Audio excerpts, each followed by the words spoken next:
Assalamualaikum warahmatullahi wabarakatuh. Ketemu maneh lur ambek channelku. Bengi iki aku ning studio Radio Perkasa FM Tulungagung arep ngeliput talk show sing dienek ning Radio Perkasa. Ya kuwi bahas tentang dalan berlubang sing hampir menyeluruh ning Tulungagung. Kanca teko Tulungagung Explorer ngenek kegiatan tambal jalan berlubang. Alhamdulillah teko pihak Perkasa merespon kegiatan kami dan kami sangat bersyukur kepada pihak-pihak yang terkait. Oke, kita ikuti kisah selanjutnya di Netizen My Channel. Warung Kopi Plus Plus, wadah aspirasi warga band oleh Solusi Nyoto. Aplaus untuk kita semua. Tadi sudah menyampaikan secara gamblang Mas Kon Hashim dan juga Mas Budi Haryanto soal problem jalan rusak, jalan berlubang yang tiap tahun ini selalu kita hadapi. Satu titik beres, titik lain kumat ya. Begitupun yang lain seperti itu selalu bergantian.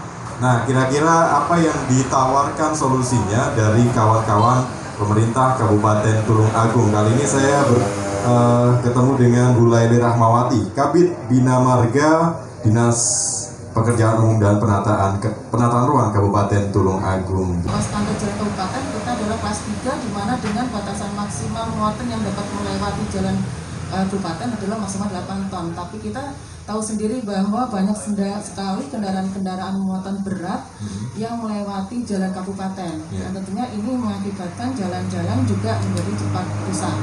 Seperti daerah kita lihat mulai Tamanan sampai ke Boyolangu campur darat Bandung, itu kita lihat kondisinya sangat rusak sekali karena memang banyak kendaraan muatan berat yang melebihi 8 ton yang lewat di sana. Nah itu kita bisa lihat karena di sana memang ada tambang marmer ya seperti itu. Dan Mei sudah bisa ada action, tetapi untuk pekerjaan yang berat itu kita baru bisa melaksanakan nanti habis lebaran. Iya, ya. Karena kemarin juga dari forum LLAJ kami berkoordinasi disarankan memang ada beberapa titik yang dilaksanakan sehabis lebaran saja karena dikhawatirkan mengganggu untuk arus lebaran begitu. Sehingga kita akhirnya kebetulan juga karena lelang kita baru kita mulai di April, kita mungkin pelaksanaannya habis lebaran. Tapi bukannya pada saat lebaran nanti sedang ramai-ramai yang mungkin lingkup Tulungagung orang berlalu lalang, ini harusnya kan sudah disediakan sarana yang lebih memudahkan masyarakat untuk bermobilitas. Nah itu untuk penanganan daruratnya itu tadi dari UPT itu mas ya. Dan untuk nanti menjaga tentunya kita tidak mungkin langsung menutup jalan total. Kita biasanya kan pekerjaan kita untuk jalur-jalur yang padat kita sebelah sisi gitu ya pelaksanaannya seperti itu, sehingga tetap bisa dilalui untuk satu sisi lainnya bisa dilalui untuk kendaraan. Bu, kemudian jalan ini kan tiap tahun ketika ditimpa hujan, ditimpa kendaraan berat ini selalu mengalami kerusakan. Adakah kemudian dari PU juga mengevaluasi kira-kira bahan ABCD ini menjadi yang lebih kuat dalam segala macam kondisi cuaca ini bisa lebih tahan lagi, Bu? Ada evaluasi semacam itu, Bu?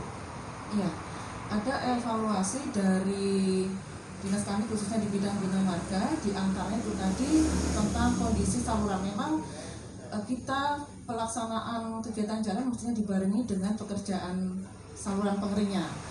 Tapi kalau kita melaksanakan keduanya, tentunya panjang jalan yang kita bisa perbaiki panjangnya akan berkurang karena ada pekerjaan. Jadi ini menjadi dilema. Sedangkan kalau kita bisa menangani ingin jalan yang panjang berbarengan dengan saluran pengering, ini akan dibutuhkan biaya yang sangat besar sekali. Nah, itu nanti kebetulan ada dari Bapeda, kita bisa menyampaikan seperti itu. Memang ideal yang kita pelaksanaan pekerjaan jalan harus diiringi dengan pekerjaan saluran pengeringnya juga seperti itu. Itu juga bagian dari PU atau ada instansi lain? Iya, dari PU karena saluran pengering jalan itu merupakan bagian dari jalan juga. Kondisi pandemi bukan menjadi alasan, Bu, ya, untuk lama untuk pemeliharaan, kemudian pemeliharaan tidak maksimal begitu. Kondisi pandemi ini kita tahu sekali memang sangat berpengaruh sekali. Tentunya ada anggaran-anggaran infrastruktur jalan yang harus terkena refocusing. Ya nanti mungkin dari Bapeda akan lebih menjelaskan. Ya tentu saja ini akan berpengaruh dengan panjang jalan yang dapat kita perbaiki. Seperti itu. Tetapi kalau untuk pelaksanaan jalan, kondisi pandemi tidak terpengaruh. Tetapi kita kemarin memang kenapa kita mundur karena terganjal adanya peraturan baru tersebut. Ya. Untuk di PU maupun UPT fast respon atau tidak Bu ketika ada laporan di satu titik berlubang cukup dalam, besoknya atau seminggu kemudian langsung diperbaiki begitu? Iya. Ketika material ada, kita mendapat laporan dari masyarakat, kita langsung koordinasi dengan UPT, langsung diperbaiki besoknya. Tetapi itu tadi, memang buffer stok kita biasanya hanya mencukupi sampai 2 bulan di tahun berikutnya, biasanya seperti itu.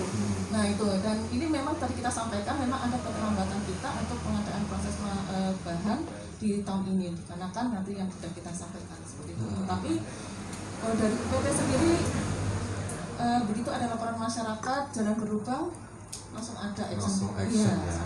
Ada hotline tersendiri kemana masyarakat bisa melapor? Untuk masyarakat biasanya langsung bisa mengajukan proposal kepada kami, tetapi memang tahun ini dari Bina Marga kita sudah membuat website Bina Marga dengan harapannya bisa menjadi komunikasi secara online dengan masyarakat yang mungkin nanti akan kami launching melalui sosialisasi kepada bapak-bapak kepala desa. Oke, baik.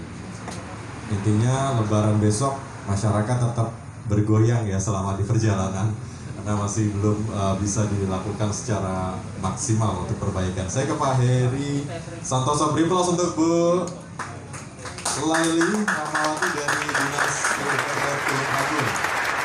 Ada Pak Heri Santoso, Kasubit Sarkas Wilayah, ada perencanaan pembangunan daerah Kabupaten Tulung Agung. Pak Heri, perencanaan perbaikan di Tulung Agung, perbaikan jalan ini seberapa penting sih Pak, atau dimasukkan pada prioritas yang mana sih Pak?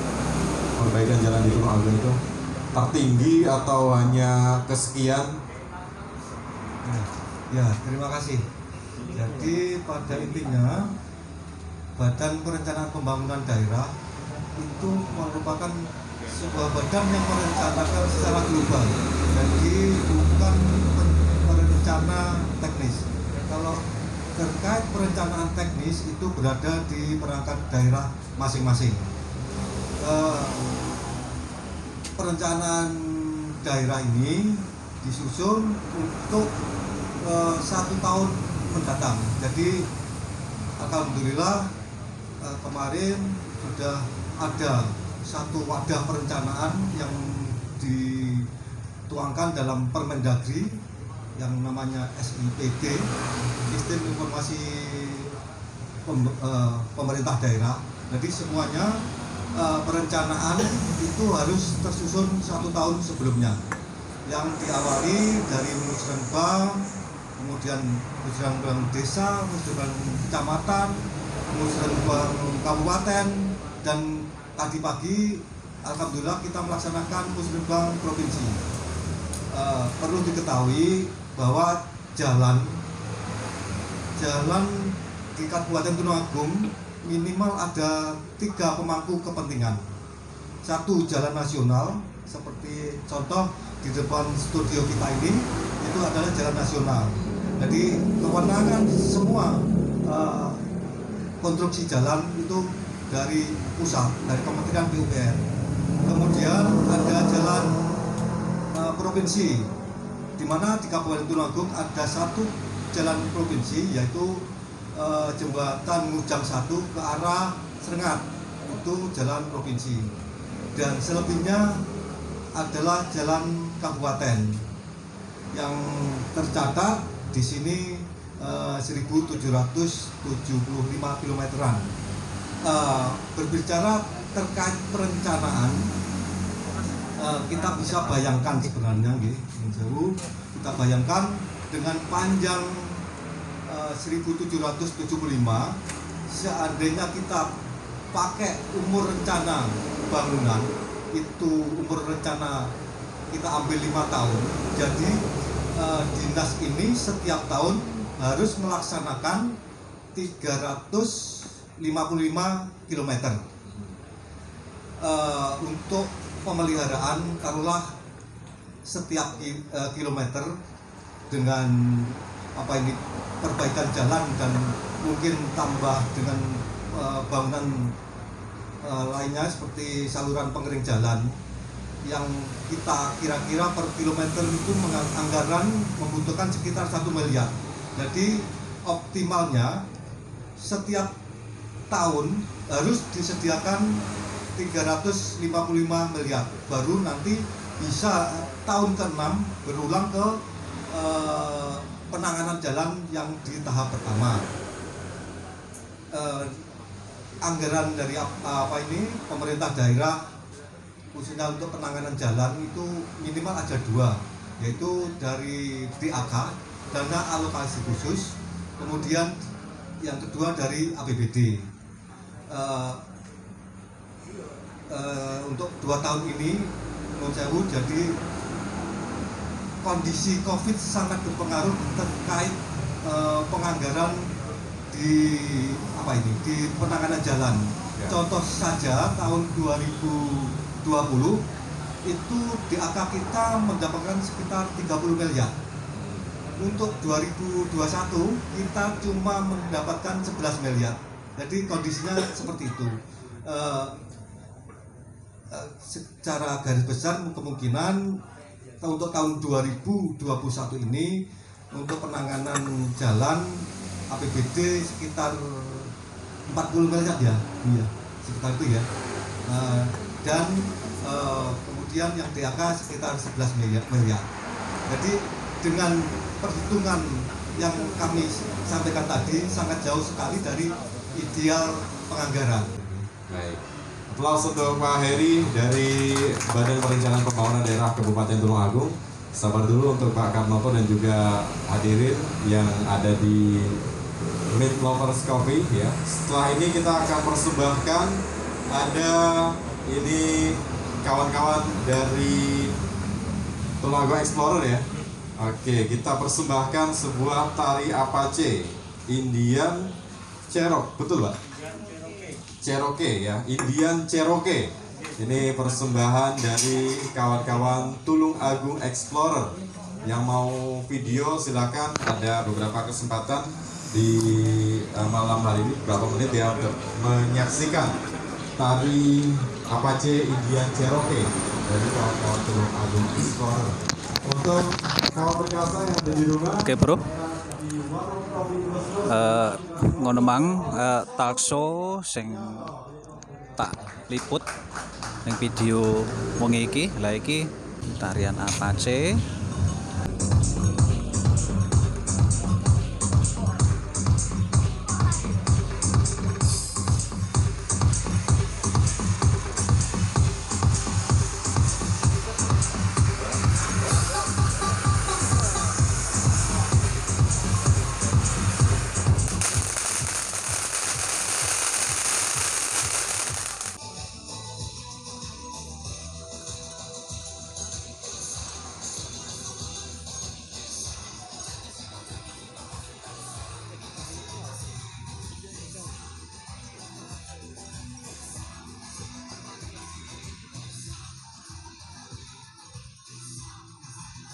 Buka maskernya.